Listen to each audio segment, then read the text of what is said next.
Welcome to I Drink Your Podcast, where we drink and talk about movies from 2007. Imagine my little girl, regular.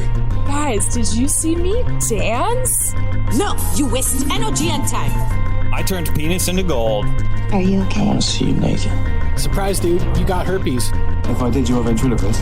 You're really well dressed for a shadow puppeteer. What is he gonna culturally appropriate this time? My man. I drink your podcast. I drink it up. Welcome back to another episode of I Drink Your Podcast. This week we watched The Condemned. And joining me this week is Ben. Hey, everybody. Emily. Hello. And Wesley. Hi, I'm Wes. Welcome to the year 2021. This is the first episode of the new year. Woo-hoo. So that's exciting. And Hopefully. I'm excited to talk about The Condemned. It's so good to feel safe and secure and everything is good again. Before we get started, is there anything exciting in anybody's glass? I'm on an island theme today because The Condemned takes place on an island. Love it. I'm drinking a Mai Tai. Nice. I went something tropical and summery too. I'm doing a Jager Fizz, which is Jagermeister, gin, club soda, lemon juice, and a little splash of cranberry. That doesn't sound very tropical to me. You don't even have any fruit on that.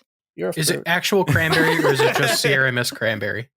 No, it's cranberry. It's actual cranberry juice. Oh, Okay. no Sierra cranberry anymore? I still have it. I just didn't want to do it, you know.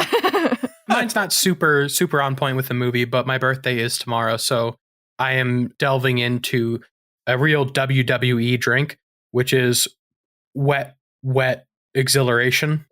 And it's just bourbon and some other stuff I put in the glass. Wow. I was hoping when you said it was a WWE drink that you were just going to crack over two Budweisers and just slam them together over your... Yeah, oh, that would have been great. Get like 5% of the alcohol in your mouth. But no, Wesley's a fancy bitch. I have a tequila and seltzer. It's the only alcohol I have. So I figured, I wanted to be... Just cut this out. It's one of the better drinks you've had on the podcast. It is. It's a different alcohol. I've never heard of that combo. How is it? Pretty good. I was kind of surprised. Blanco tequila and then strawberry lime Trader Joe's seltzer. Nice. You know what would really punch that up a bit? A little grenadine. Did you run out? It's looking a little clear No, over there. I didn't want to overcomplicate the two things that I didn't know how they were going to mix. Just like these contestants on the show, The Condemned. How did they mix? All right. Anyway. Oh, dear fucking Lord. Master of segues. So if you haven't listened to the show before, the first half of the show will be discussing and reviewing The Condemned. And the second half will feature our first match in our second Battle of Twits tournament, a creative competition to determine who is the top twit. This week will be Emily up against Wesley. Our current leaderboard is me with 9, Ben with 8, Emily with 6, and Wes with 4. Woo! All right. The Condemned, directed by Scott Wiper, featuring Stone Cold Steve Austin, Vinnie Jones, and that guy from Suits.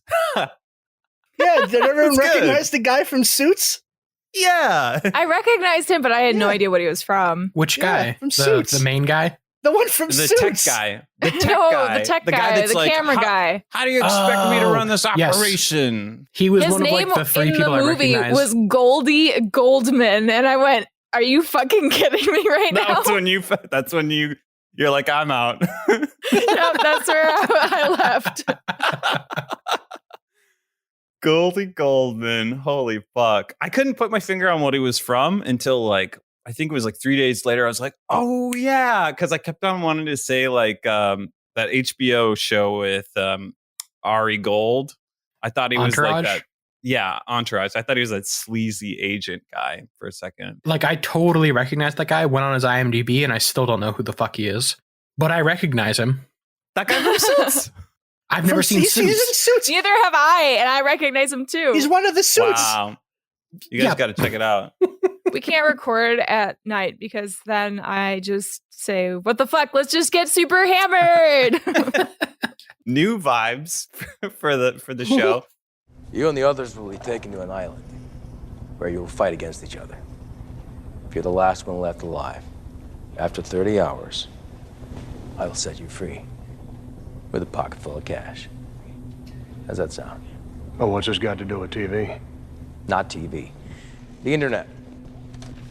I'll be streaming the entire event live across the World Wide Web. Ian Breckel is producing The Condemned, an internet sensation where he forces 10 convicts awaiting the death sentence to fight to the death on a hidden island. Jack Conrad, played by Stone Cold, is one of the unlucky ones chosen for this battle royale, and each of them are dropped into the island with a ticking time bomb literally on their ankles.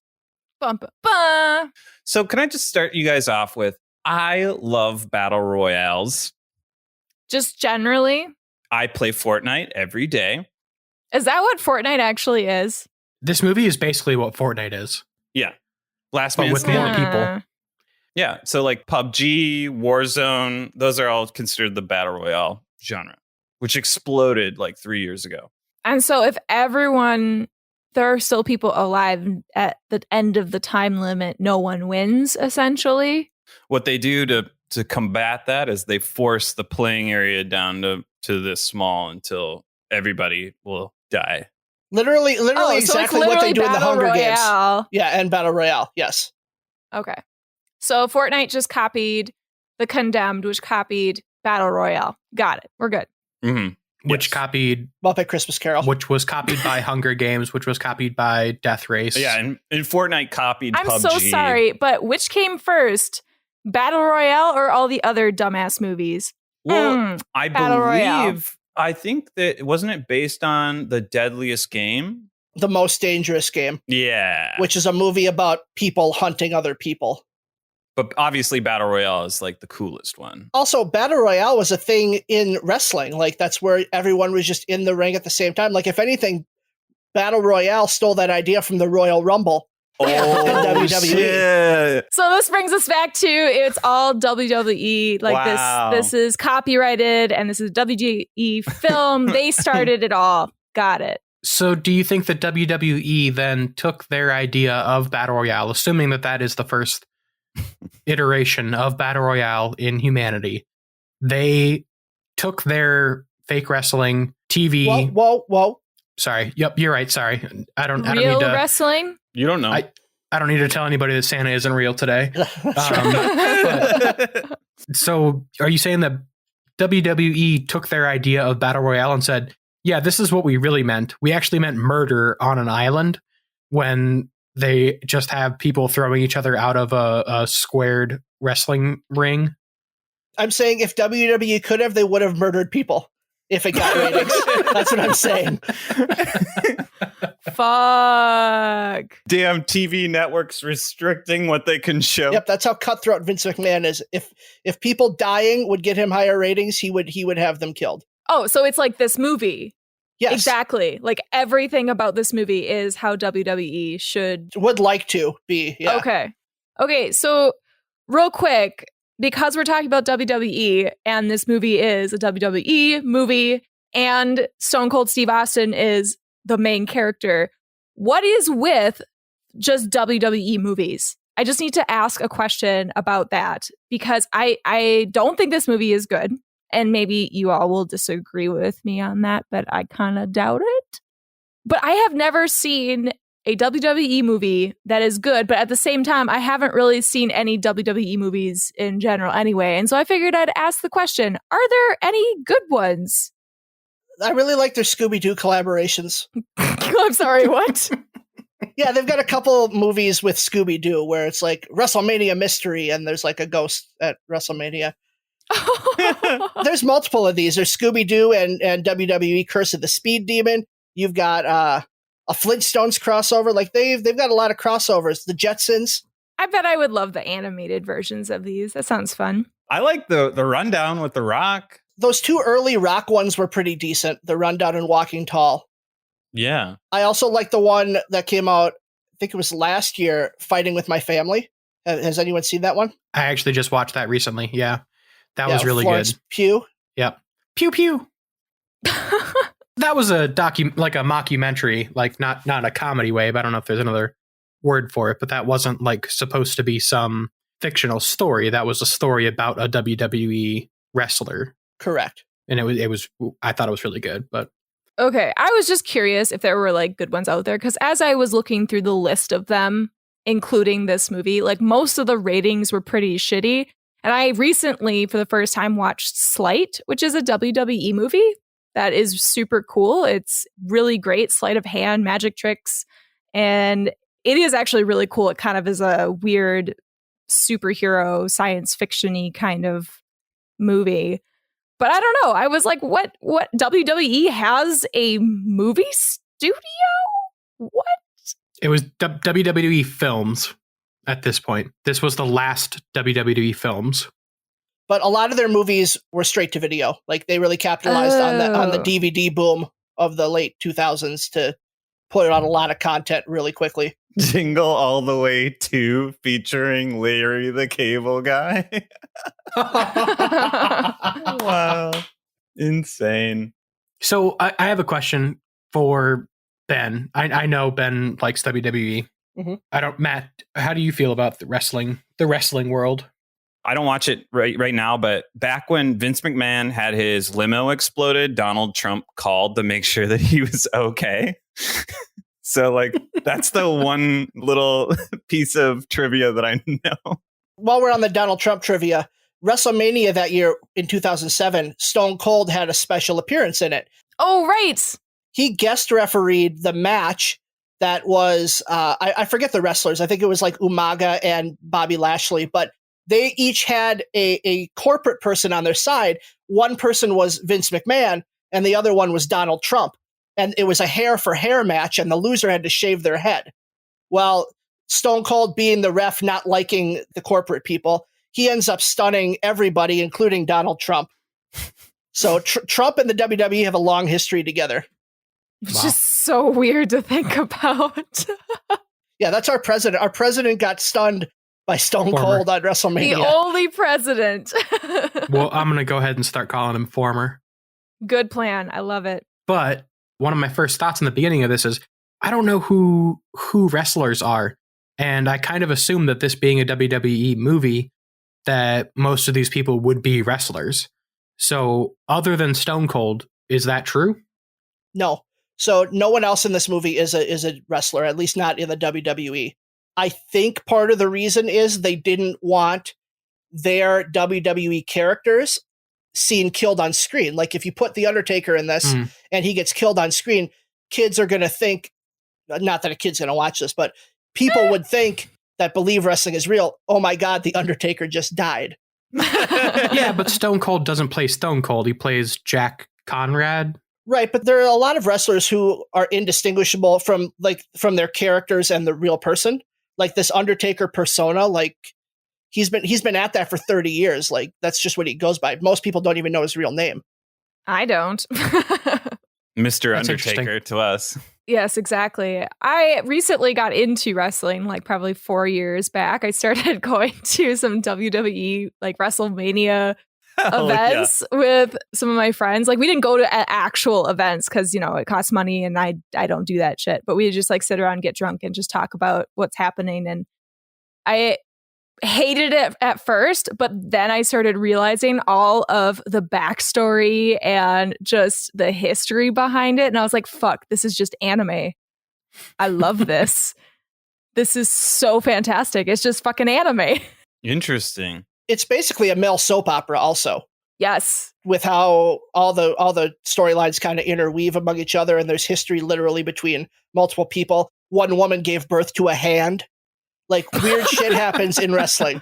Right. Which is why I can totally fucking believe that people would think, like, if The Undertaker was in The Condemned, that they would believe, no, The Undertaker actually died. Like, I can totally understand the fans and the people out there, the audience, are just nuts enough to just go with those storylines. I think it's a perfect point to my point where you informed me that someone gave birth to a hand as a positive argument to WWE being like rich lore. I just meant soap opera type storylines. Like you see like surprise brothers, like shit pops up all the time on that show, and that's just an example of one of those. Betrayals. Ugh, it's just so fun, delicious. Yeah. And actually, I will admit also publicly for the first time here that probably about a year and a half ago, I was actually over at Ben's house and we watched some wrestling thing, and I was way more hooked than I ever thought I would be. And I found myself like Googling the whole time, like, why is this important? Like, what is the backstory between these two people? And I don't remember who the two people are, but there's the guy with the scary mask and a guy who like chants yes. John Cena? Daniel Bryan and Bray Wyatt. Yes. And Bray Wyatt's the guy with the scary mask, right? I'm so sorry, but I swear yes is John Cena. Am I wrong? John Cena's like, yeah, John Cena's You Can't See Me. I only know yes from a pinball machine though. Like I played WrestleMania pinball like in New York like a lot. I am just so glad that we had to talk in depth about WWE just to fucking talk about this stupid ass movie. What are you going to talk about the plot? Come on. There is no plot. I would like to segue to the plot. Thank you, Master Matt and the artist of segues. I immediately had a problem with this movie where they set this up to be something that they are trying to get to be more viewed than a Super Bowl. But throughout the entire setup of this movie, and mostly in like what I'm assuming was in like the first 15 minutes, but the producer or whatever of this event is still casting within the last hour of his 22-hour film event. Like, oh, somebody died. Guess I better throw, like, I'm trying to be bigger than the Super Bowl, but I don't have backup plans for one of my 10 contestants who are on death row. His Arab fell through. What are you going to do? And he needed somebody else who killed that kids. Needs context, Ben. Most of the people listening have not listened or watched the movie. So all of the convicts within this show were pulled from certain parts of the world so that everybody would have someone to root for from like their home space. So he had a convict who was Arab that at the last minute was killed off screen. They scoured the prisons for somebody to fill in for him, and that's how they found Stone Cold Steve Austin in a Guatemalan prison. Which is not even close to any Arab country. No. It was within 2 minutes of screen time where the guy goes from a rant that says, I want a child-killing Arab so that part of the world has someone to cheer for. That's a contradictory sentence. And then within like a minute of the film, they find video of Stone Cold in a prison punching a guy twice and he passed out. So they were like, that guy's a killer. Let's get him. And then the quote again at the end of it to seal it was, forget the Arabs because the world hates America and they'll hate this cowboy. I mean, that's kind of true. What logic loopholes does this guy jump through just to get through his day to day? He's looking for a reason for the Arabs to watch, and rooting against an American is as good as the other idea. Listen, there's a lot of things you have to forgive in this movie if you're to enjoy it. You know, like the first thing, right, is like, how do you get people off of death row and into your custody? How much money? Like, is Millions. it money? I don't think that. It's got to be money. I don't think money. That can't be a thing. You can't buy. What does this millionaire have other than money to give these guards? Sexual It's got to be acts. money. This millionaire is not handing out sexual acts to Guatemalan prison guards. I don't know. There is a scene where a guard or somebody is opening up a delivery of money for Oh, yeah. one of these prisoners. Like it's just money. But how much? How much would you pay? I wouldn't, because I wouldn't do this. Yeah. Oh, well, Matt and Ben might. So how much would you pay? I wouldn't either. And I'll tell you what, I also wouldn't work all right, tech Ben? on it. Could you imagine? Might and already planning it. I think the going rate should be around, $15K American per person. Does it matter what country they're in and what crimes they've committed? No and no.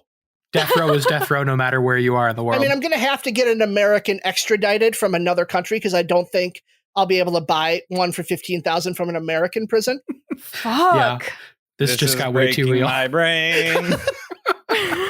I'm upset that I agree with you. The thing about this, and this is really an indictment on reality TV, is what this movie boils down to. It's that, you're taking things out of context, you're kind of fabricating reality for a story. What do you guys think about just the way that reality TV was portrayed in this?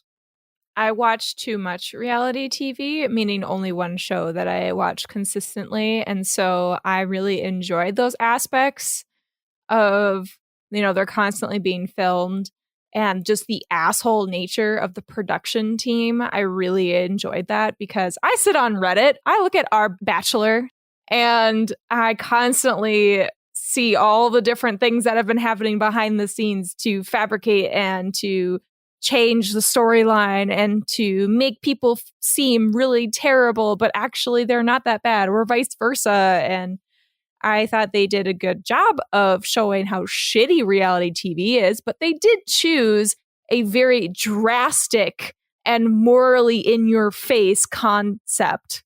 Mm-hmm. Yeah. I think that they did do a decent job of what I assume the strings pulling looks like behind the scenes and kind of the influence that creators can have on it. But one of the things that I absolutely hated about this movie, and I think they used it more because it was that reality show storyline, but it also gets used in a lot of really bad movies where they use reactions specifically from those producers and like the people monitoring the cameras and all that stuff, where their reactions were like in shock once something started going unfortunate, even though like that's what you signed up for, or someone started getting attacked that you didn't want to get attacked. Like that just... Or someone gets fucking raped and they have to sit and watch that and uncut. then all of a sudden now you're upset with that, even though you are putting death row people who are already convicted of rape on an island where you gave them the ultimatum of get rid of everybody else and you'll be free. So just in terms of a movie creating that emotion or narrative for the audience where they rely solely on the reactions of people in their scenes to create that emotion and reaction versus letting the real audience actually watch that.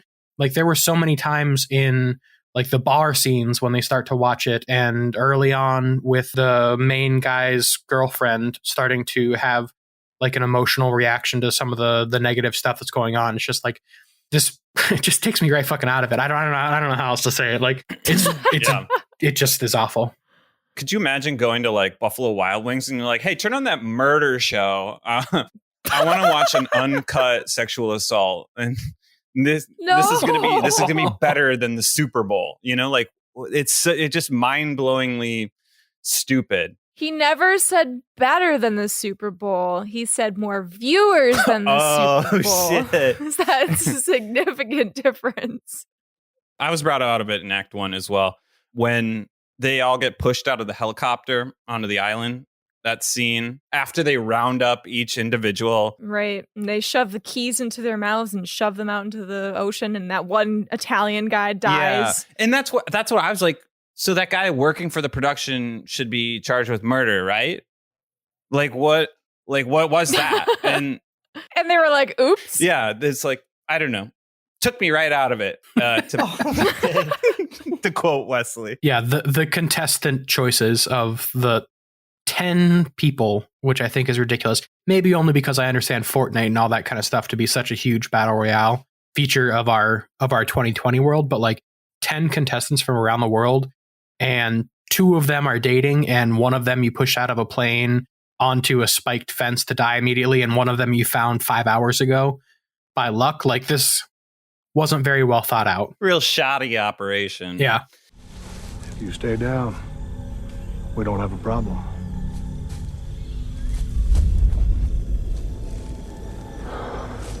We have a big fucking problem. The FBI tries to find the island.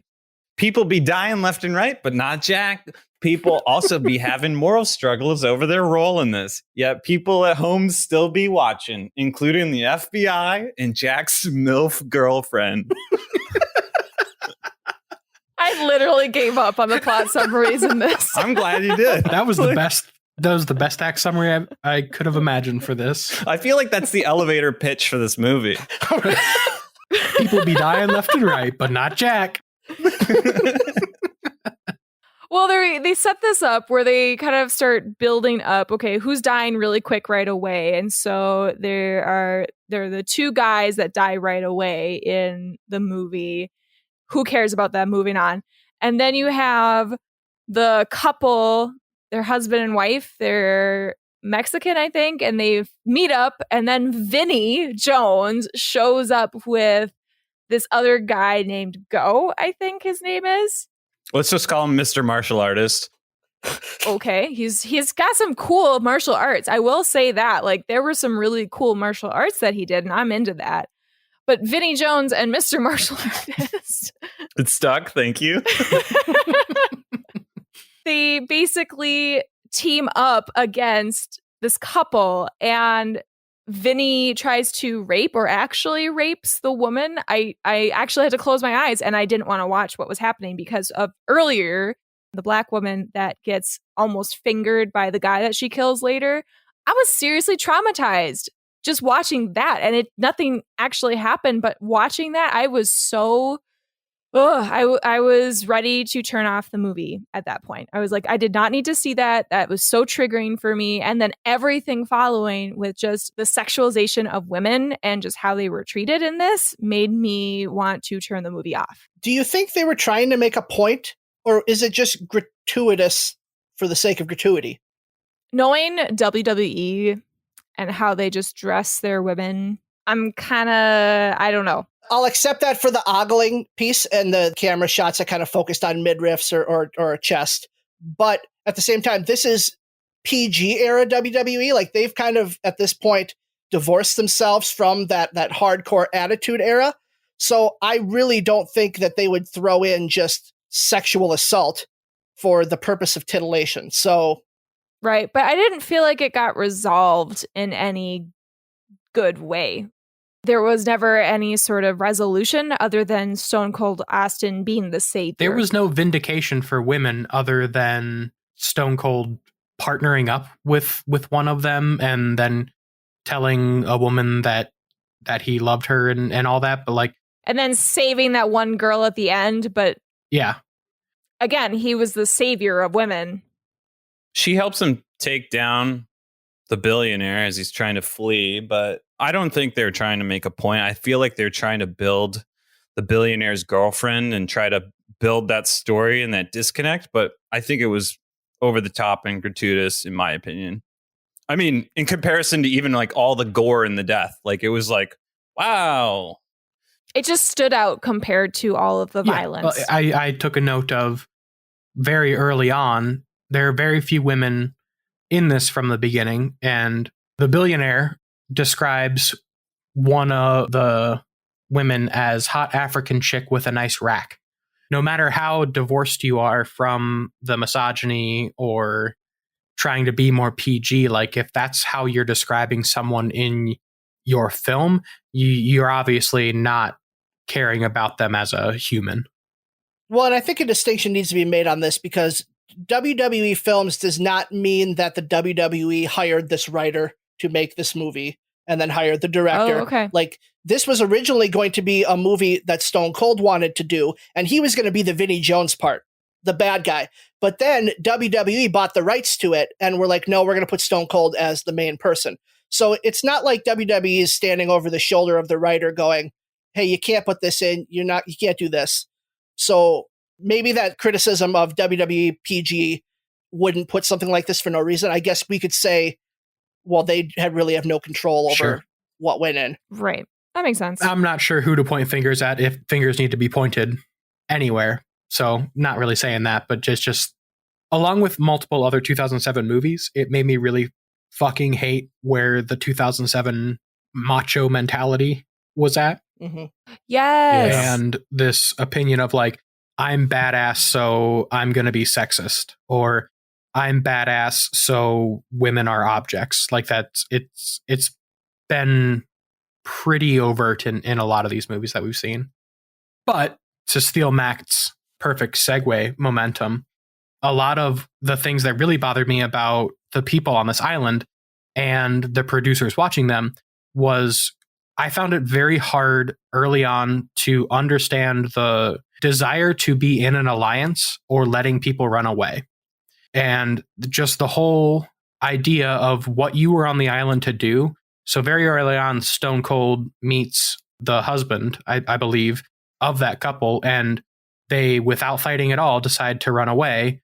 And then pretty quickly after that, Vinnie Jones meets Mr. Martial Artist, and they decide to team up. Is there any reason in any of your minds why on a death island of 10 people you would let somebody live or ally with somebody?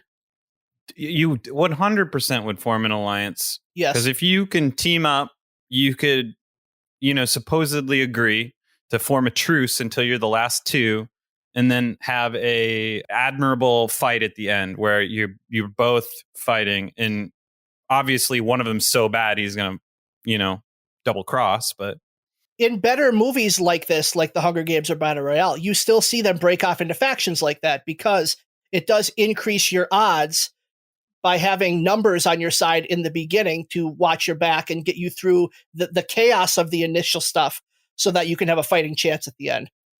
Okay. So I'll give you the Hunger Games point, but in the Hunger Games, there's a cannon that goes off every time somebody dies. And you know who they are, kind of what their tactics are, what their background is because of what district they're from. In this movie, these are 9 other unknown murderers, rapists, people who were supposedly in the KKK and have burned down hospitals for the mentally handicapped. These are not people you can predict or expect any of their movement from. And you also have no idea how many are alive or dead. So just jumping ahead real quick to Act 3, after they believe that they've killed Stone Cold, they immediately turn on each other, Vinnie Jones and the other guy. There are 2 other people out of those 10 that are still alive at that point just because they think that they're dead. So how can you have an alliance when you don't know when I'm the last 2? And isn't there like a time limit to any of this? Like I thought it was 30 hours and then everybody dies, or 30 hours and then the bombs. Like I was super confused about that too. Yeah, it was get it done to 30 hours or everyone explodes. That was what they decided. More to that point though, like I know we're talking about this being an island, but really this is just the beach of an island. Like they are not in a lot of space. They're going to run into each other very quickly out here. When one of those bombs goes off, I guarantee that everyone else hears it like that cannon. Yeah, but they don't all die from the bombs. I guess so. That's true. You've also got Ian feeding Vinnie Jones guns. Like maybe Vinnie knows what's going on because of... Well, obviously he didn't. I was going to say Wesley found the only plot hole in this movie. What do you mean obviously he didn't? Because even the producers thought Stone Cold was dead. If Vinny's going off the knowledge that the producers have, then he would think that Stone Cold was dead. No, you're right. You're right. It's just at that point in that building, and I had a ton of problems in that building because he literally sneaks up to the 2 of them guarding a tower and then walks under them and then has a conversation and duct tapes rebar to his wrist to apparently stop knives from slashing him, which always cause sparks when they hit. Badass. So cool. Yeah. Keep going, Ben. Keep going. What was it again? Say that again. So badass. Yeah, badass. So badass. So yeah, maybe you're right. Maybe Vinny's handlers were telling him that everybody was dead, but took me right out of it. Kind of reminds me when Jason Statham gets all oiled up in the transporter. He gains a special power to take him down. Don't turn me on. You guys mentioned the cool martial arts and the guy, his fight choreography. I found it very hard to even know what was going on in those action scenes because of the shaky cam approach to the filmmaking. Yeah. Like it was very hard for me to understand what was happening. And it didn't really have an in-universe story for being shaky cam. All the fucking cameras were on trees. So when they've got a camera like up close shaking next to Stone Cold and Mr. Martial Artist, I'm wondering, like, is there a camera guy standing right there? Like, you've already established that a lot of these shots we're seeing are from the point of view of camera. So is that why they're using the shaky cam to distinguish between in-universe and out-universe shots? Yeah, it was all the ghillie suit cameramen. It fucking made no sense. And like, I brought this up right away to Ben, I think, earlier when I was watching this movie. And I was like, why do things keep moving? There is no point to it because, and I don't really understand what you meant by in-universe, out-universe, but the majority of the cameras, they kept on showing them in like a steady frame where they would like move or tilt a certain way to catch the action. And then it would cut to some sort of action happening, someone fighting someone, but it was all done in like a handheld shaky camera motion. There were moments of the martial arts that I caught that I was like, wow, he actually knows what he's doing. And that's why I liked it. But other than that, it made no sense to have any of that shaky camera stuff happening and took me right out of it. So 2 points real quick. The first point's real quick. The camera angles that they chose, knowing that most of their cameras were hooked up in treetops and shooting down on people, I noticed so many shots of this movie were of Stone Cold pointed up to make him look more intimidating or dominating. I thought that was very funny. But I also think that the shaky camera was probably part of another note that I had took, which was so much of the fighting in this looked like WWE wrestling. I don't know how much of that was just because I knew it was a WWE movie, but so much of the fighting looked like choreographed WWE fighting that in this setting where it's supposed to be real in a movie, it's not in the ring, like the whole thing just looked fake and choreographed. And I think that shaky cam is also probably part of how they tried to cover that up, where they knew it didn't necessarily, like these people didn't know how to fake hit someone on camera. They are used to fake hitting someone in person, where it kind of looks like you're hitting someone, but you don't need any tricks to make it look like it landed. And just an attempt at kind of combining all of those things is probably my guess at why that choice was made.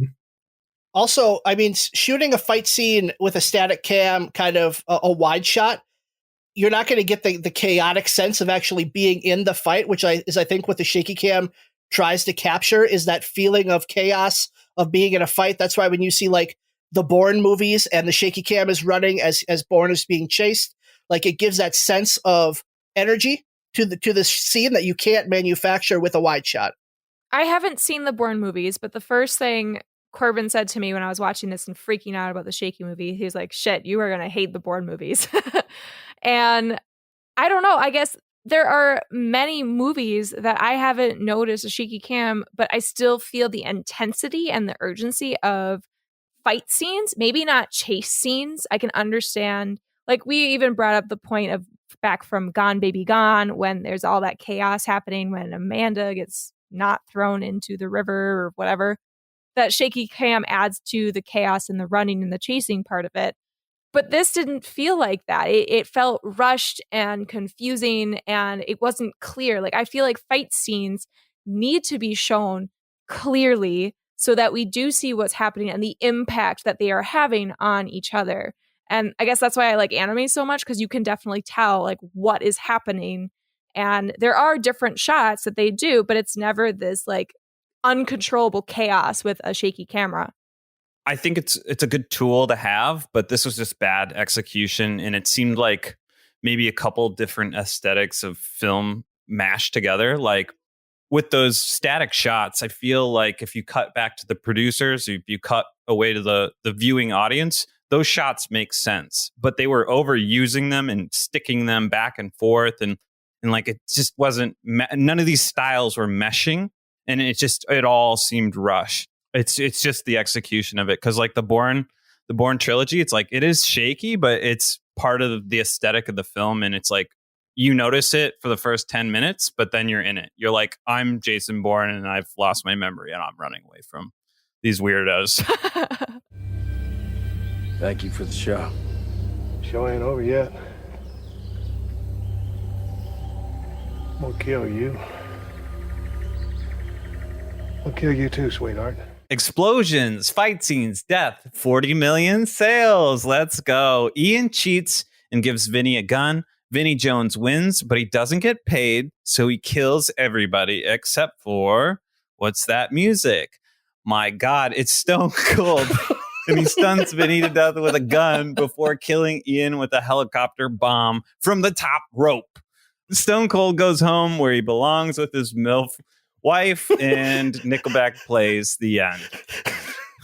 Yeah, so happy ending. Okay, the one thing that I forgot to mention in all of this is that Vinnie Jones as his character fucking rocked. Vinnie Jones is the best always ever. I really just enjoyed his little quips here and there. Like he's talking to Stone Cold, like telling him he's a Yank and just like saying shit in his British accent. And anytime he said something, I just like chuckled because I thought it was so strange and bizarre. And I just loved it. He's a character actor. I'm shaking my head both yes and no at the same time because I felt like the writing for Vinnie Jones was unfortunate, but Vinnie Jones being Vinnie Jones nailed it.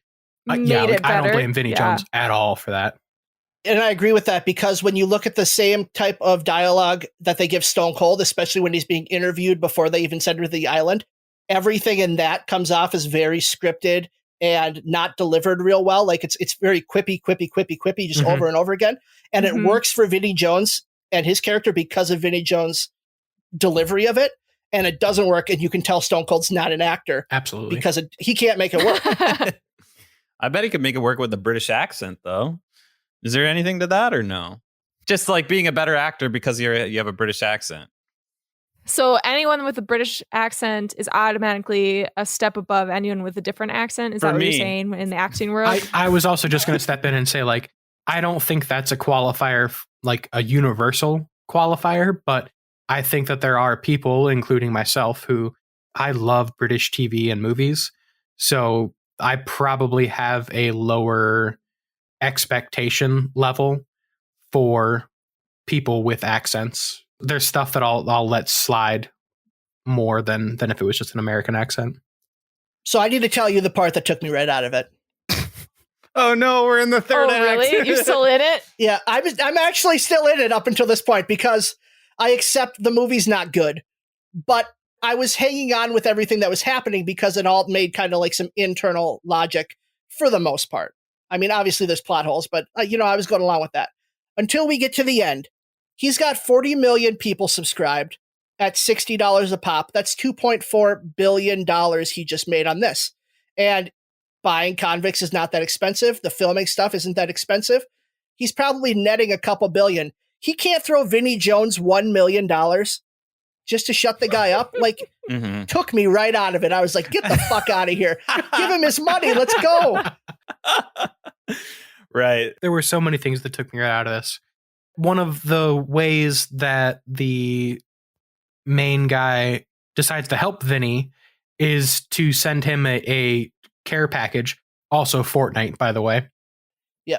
Multiple care packages. Yes. Drops him a care package full of a shotgun because he wants to make his adventure more exciting or last longer. Like, you just gave a guy a shotgun on an island where everything's basically hand-to-hand combat. Like, that leap in logic was almost the most difficult for me to make. Right. As a subscriber, I'm calling the hotline and I'm complaining that I didn't subscribe to this bullshit. Yeah, fuck that.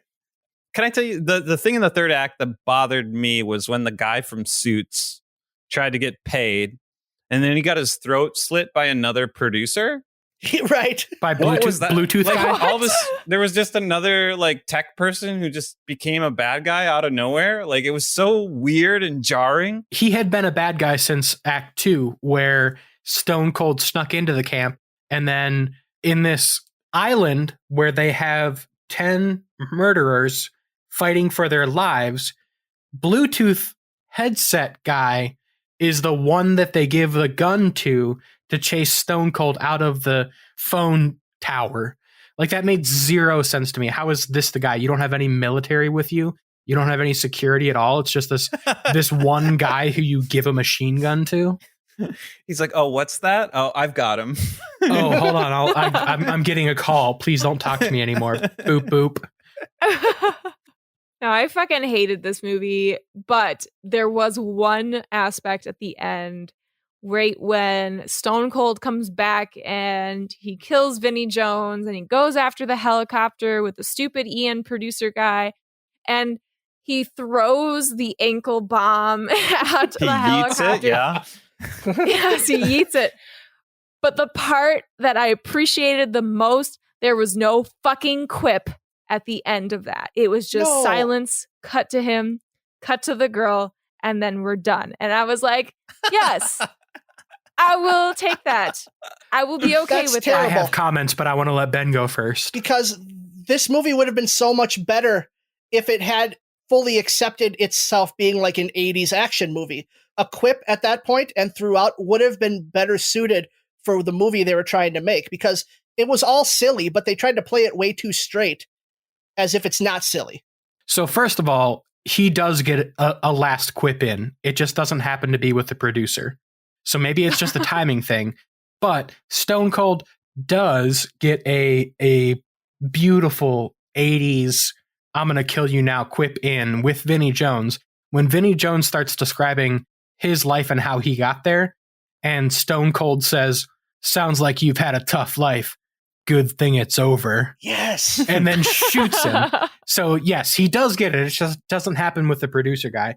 But then when he chases down the producer in the helicopter, I don't think Stone Cold knows how guns work, because he literally runs at a helicopter with a gun in hand to get close enough to shoot it, when all he had to do was shoot the helicopter. And then once he gets up close and the helicopter takes off, I think ran out of bullets or something.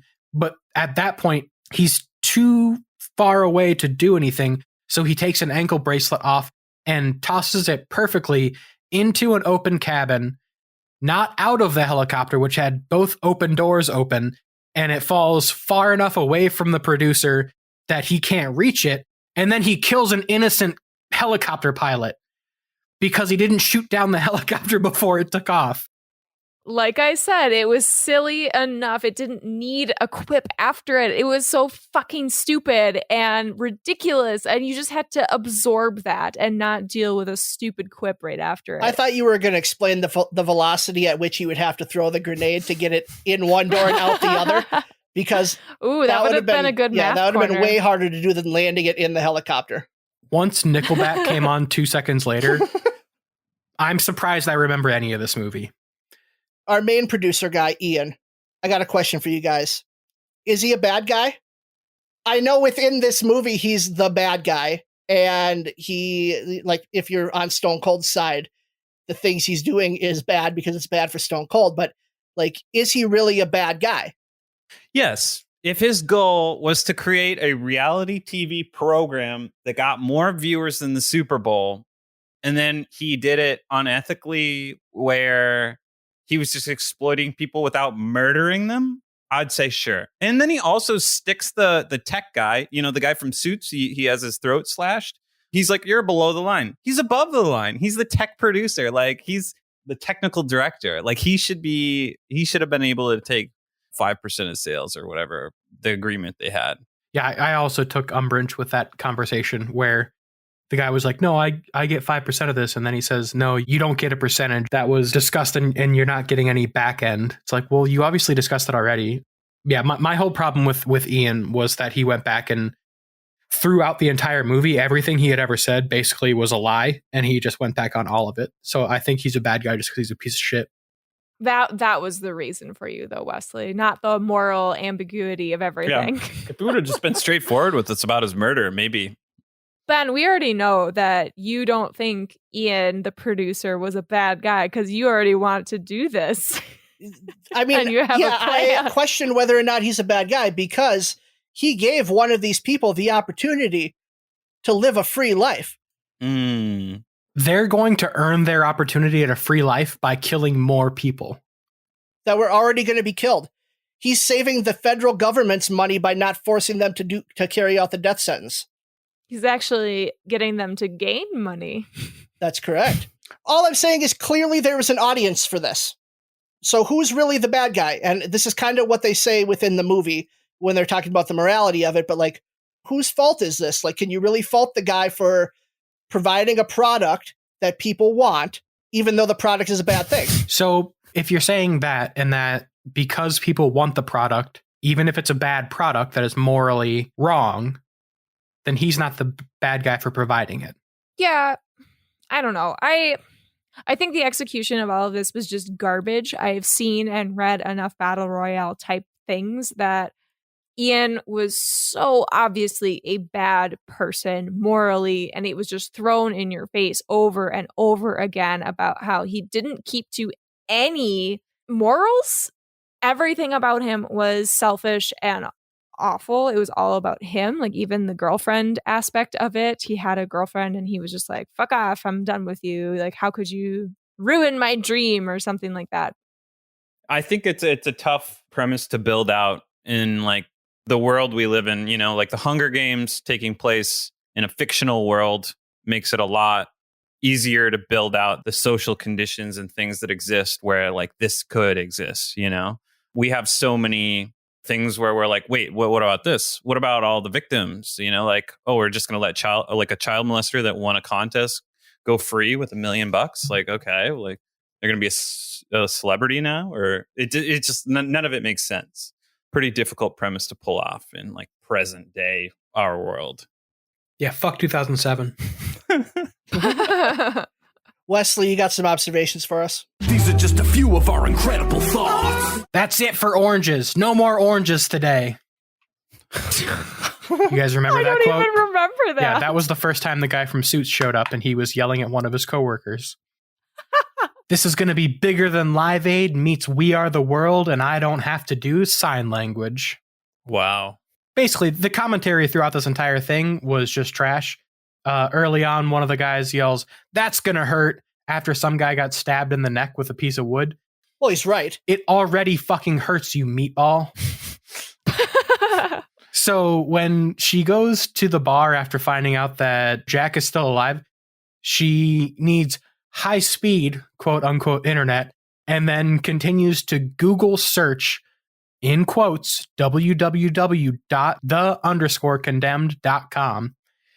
Who Google searches a full website address? In 2007, though? And after that, I just couldn't be fucked to care anymore. All right, Ben, I know that the name of the show in the movie was The Condemned, but did they say it? Say it, say it, say it. Now, say my name. They did. They actually said it a lot. It's the name of the website and the program they're putting on. And as if that wasn't enough, near the end of the movie, there's this reporter who is doing like a Dateline NBC type thing, and she looks right into the camera and says, "Those of us who watch, are we the condemned?" And it's like, don't use the title against me to hammer home your moral point, movie. Like, I don't want that. Because when I hear that, I think, those of us who watch The Condemned, watch The Condemned. Are we the condemned? Like, am I the condemned for watching this movie? Are you condemning me for watching the movie you chose to make? I did not turn on this movie to be spoken to like that. Like, I wanted explosions and kicks and Stone Cold saying, "Game on." Not like an existential conundrum about the movies I'm forced to watch for this fucking podcast. Yeah, I took a lot of umbrage with how convenient that news clip came on as soon as the deaths ended. Yep. All right, I got some movie math. Come to my math corner. Oh, no. Creepy. Oh my God. I need an adult. Thing. Math is a really cool thing. So get off your ass, let's do some math. Math, math, math, math, math. Inspired by this really shitty movie, we're going to just stick to some really simple concepts because this movie had very simple, straightforward concepts. So our concept today is subtraction. This one is for Matt because I know you don't really like math. Oh, Okay, so you ready? Let me come into your math corner slash math van. All right. Matt, if we start with 10 death row inmates and 9 are killed by each other, how many are left? 9 are killed by each other. How many are left? Yeah, we started at 10, and now Fuck. 9 were killed. How many are left? Let's go with 1. 1? No, you are wrong, because surprise motherfuckers, Stone Cold Steve Austin didn't actually die. So this movie actually proves that 10 minus 9 is not 1 like we expect. It's actually 2. Oh, see, I thought this was a trick question, like an indictment on our penal system. Like, no, there's actually hundreds of thousands of death row inmates, and it's because of the overcrowded prisons. Like it slowly morphs into an Emily funny, rant. But I'm laughing. Hey, Matt, you got a review for this movie? 4 out of 10 dead convicts. I can't even formulate how I feel about it, because they're like, well, there weren't any great action scenes. There's a fun, like, Vinnie Jones is a star, really. Like, he's the only reason this gets 4 dead convicts in the rating. So take that, Vinnie Jones. So thank you for making it passable.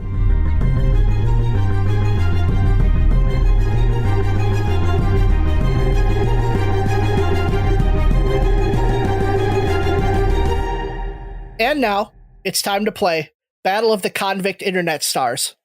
I will pose 3 rounds of queries to our ethnically stereotyped amateur wrestlers and let them try to convince me who is the least likely to fall off a cliff this week.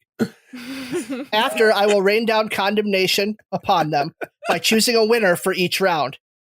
The Stone Cold will get $1 million and or a new lease on life, and the Vinnie Jones will get a deceptive back rub from Matt.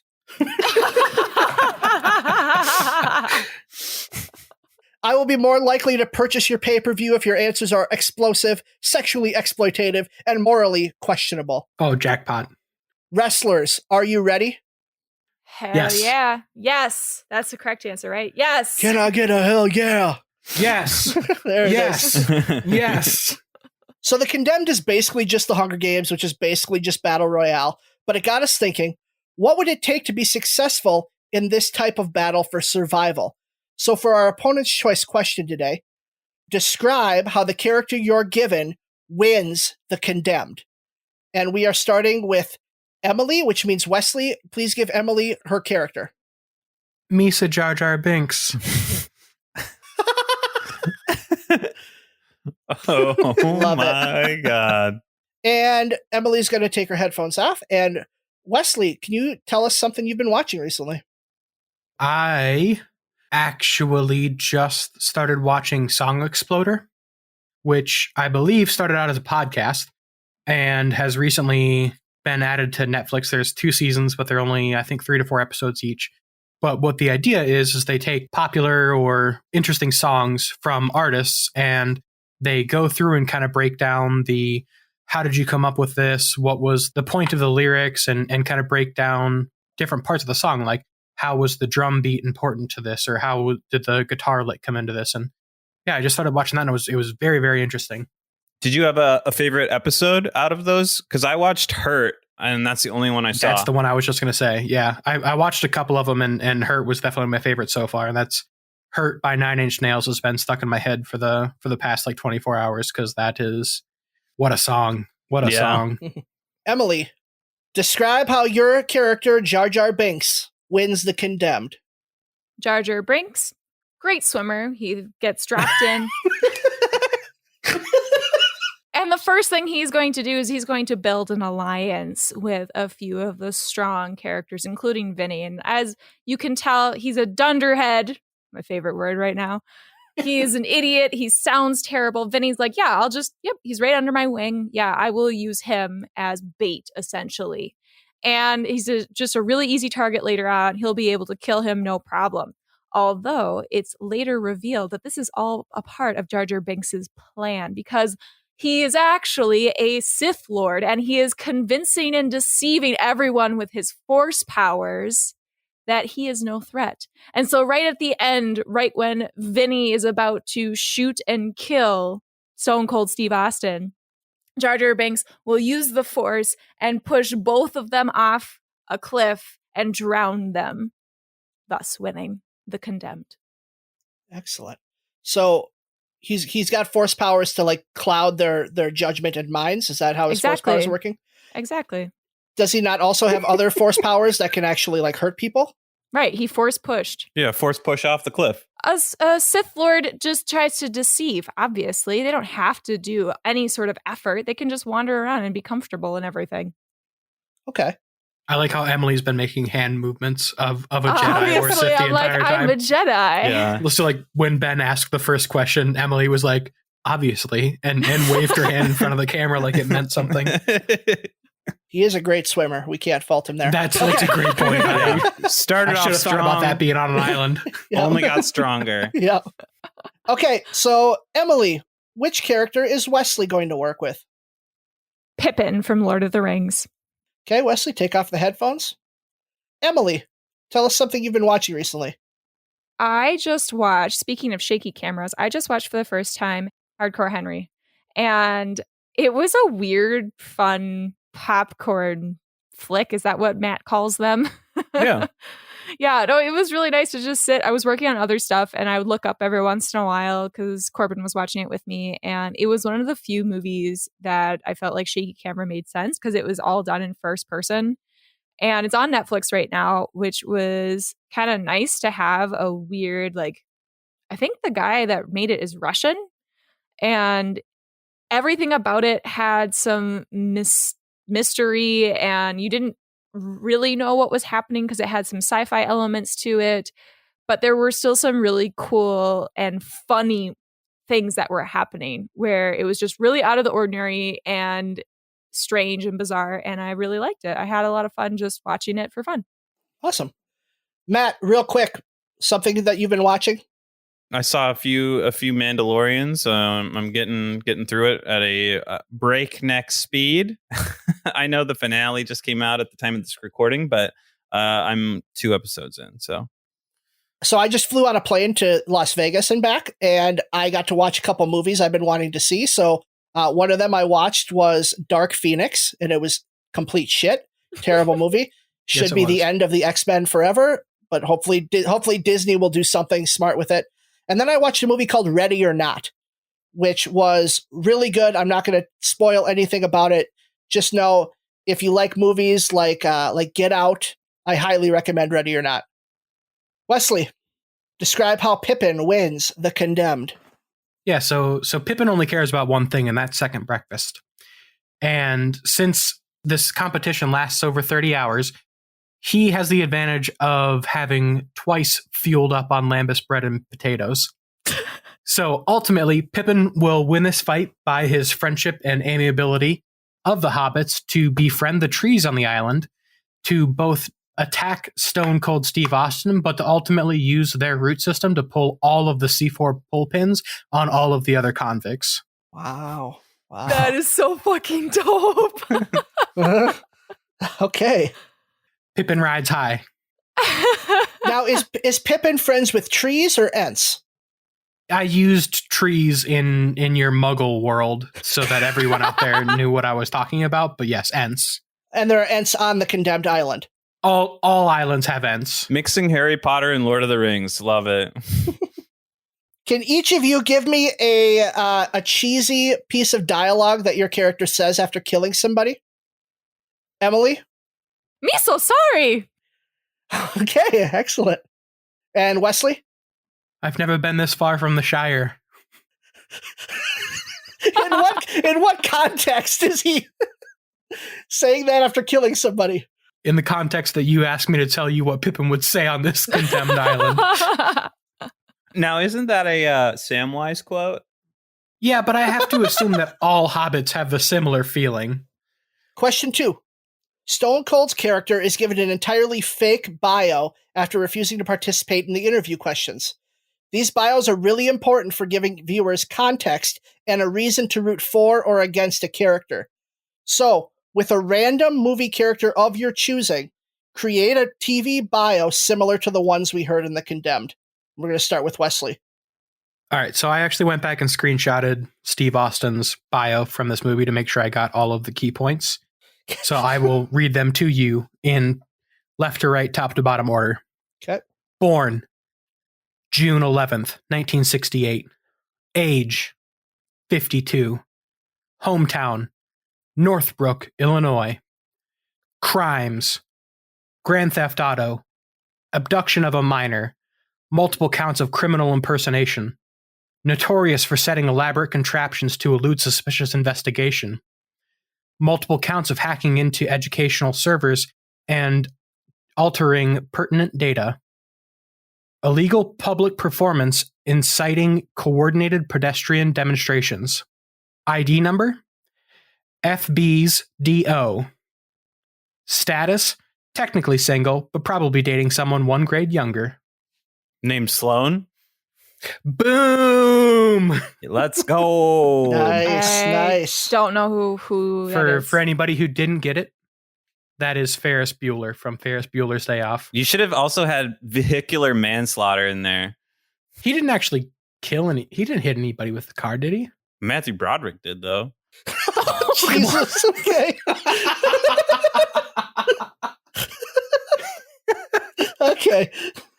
Very well done, Wesley. Thank you. Emily.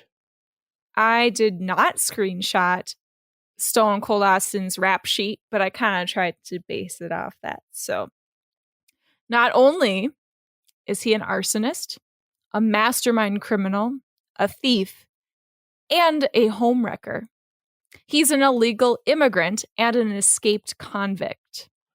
No cage can cage this beast. He spreads chaos and mayhem everywhere he goes.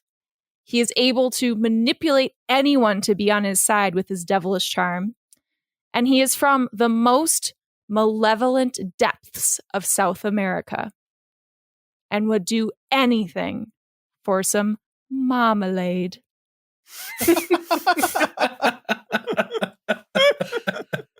Well, so definitely Paddington. Yes, Paddington Bear. He's a homewrecker? Yeah, he wrecks homes. He literally wrecks homes. Yeah. Oh. I was like, whose fucking wife did Paddington fuck? Well done, Emily. I feel like those were both great answers. They were both really fun, even though I had no idea who you were doing. So question 3. Reality TV is still very lucrative, but it feels like reality TV events are few and far between. But it's a goddamn pandemic and I need some entertaining fucking content. So, pitch me a reality TV event that will get more viewers than the Super Bowl. Emily. Politicians fighting for the cure, the COVID cure. Who wouldn't want to watch the U.S. Senate collapsing in on itself? Imagine, if you will, 100 of your most well-known U.S. politicians battling it out in a wrestling battle royale ladder match for their prize, the COVID vaccine. Only one will emerge vaccinated. This event would be advertised with exhilarating fight promos emphasizing the backstories of the drama between politicians to hype up the faces and to smear dirt on the heels. Yes, I looked up wrestling terms. Mm-hmm. Sob stories of why each deserves the vaccine. To add to the drama, each competitor would be exposed to the infected audience members, coughing on them as they run down the ring. Picture Tammy Duckworth matched up against Ted Cruz, her rolling over his toes, knocking him down for good. Or Maxine Waters stomping on Lindsey Graham's nose, but then Mr. Purple Hands himself, Mitch McConnell, would come to his rescue in a surprise tag team event. Or Marco Rubio up against Minnesota's own Amy Klobuchar, both of them exchanging suplex after suplex off the ladders. Now we'll really get that Bernie Sanders with the chair moment we've always wanted. Republican versus Democrat, men versus women, black versus white, north versus south, from sea to shining sea. The shitty American political system presents to you live, for one night only, the Rotunda Rumble. Oh, beautiful. Beautiful. In addition, pay-per-view cost is only $600. Oh. So ladder match, one person gets the vaccine. Yep. And 99 others don't get the vaccine. Is that correct? Yep, they just get COVID. It's all our current senators, so they don't get. It's not like they're not allowed to opt into this, or run under the knowledge that this will be happening. Like, we literally just spring this upon them. Yep. Like, how do you get the senators to participate in this? I don't know. Wait, are you telling me it's only senators as well? I was picturing like Dan Crenshaw as well. You know, you got your heels. Sure. Hell, why not? We'll have some guest appearances. Okay, great. You know how wrestling is. Randomly, someone shows up, and you're like, "Oh shit! I haven't seen them in years." Yeah. I love how it's a super spreader event as well. The audience is coughing on them as they running down the aisles as people cough on them. Super great. Wesley, what is your reality TV event? Those Fast and Furious boys are at it again. Dom, Brian, and just one of those Puerto Rican brothers from the Fast Five film. But this time, the family meets their toughest challenge yet.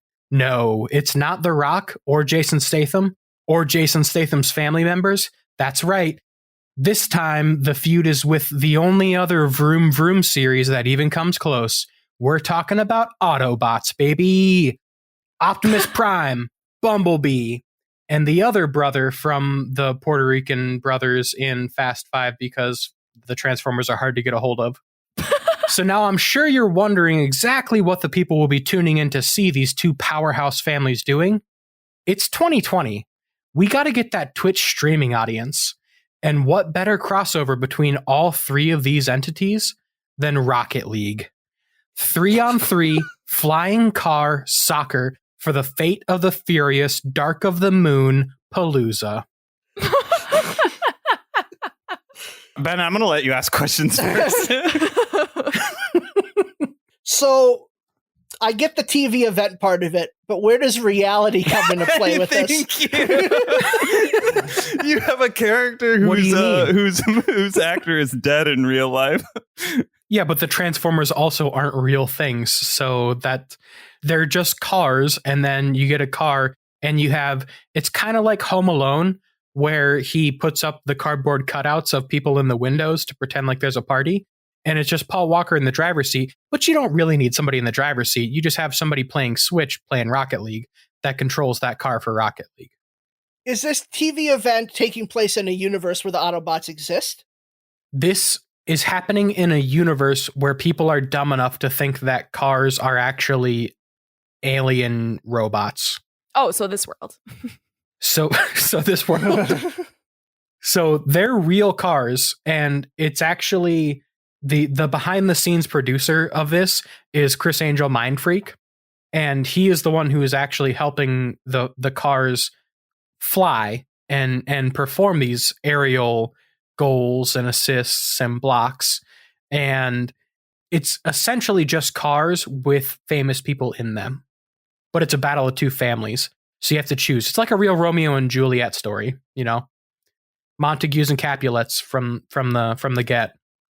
And they're playing a live action game of Rocket League. Yes, controlled by Nintendo Switches. The cars are real, so yeah, why does it matter how they're being controlled? It doesn't. I was just confirming. No, yeah. Oh yeah, totally. Oh yeah.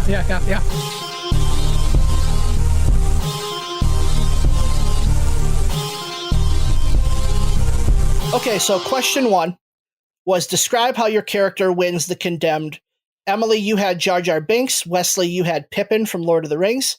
So Emily, I thought it was a really strong start by calling him a great swimmer. I liked the Sith Lord focus, how that's an internet like meme now and theory that like Jar Jar was a Sith Lord the entire time. So I like bringing that in. And I also really enjoyed your quote, "Me so sorry." I know I threw you on the spot to come up with that, but that made me chuckle and was very on brand for Jar Jar, and probably would be something he would stumble and say, like, to hide the fact that he's this powerful being. Wesley, second breakfast, that he's fueled by that double breakfast, like, super funny. I like that you pulled out the trees and the Ents, and I think the thing that puts it over the end for me is the way that he's going to use those trees to kill all the people at once by pulling the tags. I thought that was genius. So I'm going to give this point to Wesley. Yes. 100% agree. That was Super so fucking good. I'm Thank so you. glad I went with Pippin. I was trying to decide between that, Donkey, or Elle Woods. So I'm really glad I went with Pippin. I'm going to be honest, I don't know which one Pippin is. So I was taking a lot of stabs in the dark there. Wow, now I'm really depressed. Yeah, I thought I'd rub that in real quick. Okay, we're going to skip past question 2 and go to question 3. Okay. Question 3 was pitch a reality TV event that gets more viewers than the Super Bowl. Emily, you gave us the idea of the senators, the politicians, fighting in a wrestling-style match for the cure, a ladder match. You talked about hype videos happening, showing the varying rivalries between them. You highlighted individual matchups that we would want to key in on and focus. Just a very creative, clever idea, and I do believe a lot of people would watch that. Wesley, it was an interesting idea.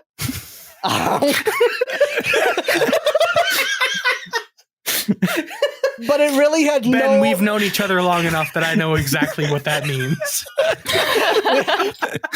It had no real root in reality and had no clear audience. And I don't know if you could get more people to watch that than Matt gets on his Twitch streams. Wow. You got them both. So I'm going to give that point to Emily. That was another close one. And then we're going to jump back to question 2. And question 2 was the hardest one for me to judge. With any random movie character of your choosing, create a reality TV bio similar to the ones in Condemned. They both were very well written. They both were well hidden to the point where I didn't even know Ferris Bueller was who you were talking about until Matt said it, because I just didn't pick up on it. I wasn't quick enough on the draw. And it really hit the tone of the question, both of you, just phenomenal. But in the end, I'm going to call the difference maker simply the play on words with the word homewrecker. That was super clever and really tapped into Paddington as this like little menace that he is. And I love Paddington. So I'm going to give that one to Emily. So Emily wins this week 2-1. Nice. Well done. Congratulations. Congrats, Wesley. Great job, both of you. 5 great answers. I don't know how to feel about that. I'm very happy with my answer for question 3. That was fantastic. Congratulations, Emily.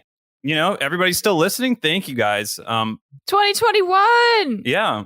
Welcome 2021. And, please be sure to share this and rate it. And if you haven't already, hit subscribe. You guys help us grow and we appreciate all of your support. So having said all that, follow us on social media. And then, Ben, who is our next movie and guest? So next week we are in the second week of our Battle of Twits tournament. So it's going to be Matt against myself to see who goes against Emily in the finals. I wonder who it will be. Hey, Matt's been coming on strong recently. I'm not counting my chickens at all. But the next movie we're watching is Blades of Glory, the Will Ferrell, John Hader movie. And we are being joined by comedian Chris Bennett, who is an old friend of Matt's. Yep, he's an Arizona comedian, and he has a radio show in Sholo. It's like it's a country station morning show. So. Cool. All right, well. Can't wait. This has been fun. Super fun. All right. Bye, everybody. Eyebrows. Bye. Bye.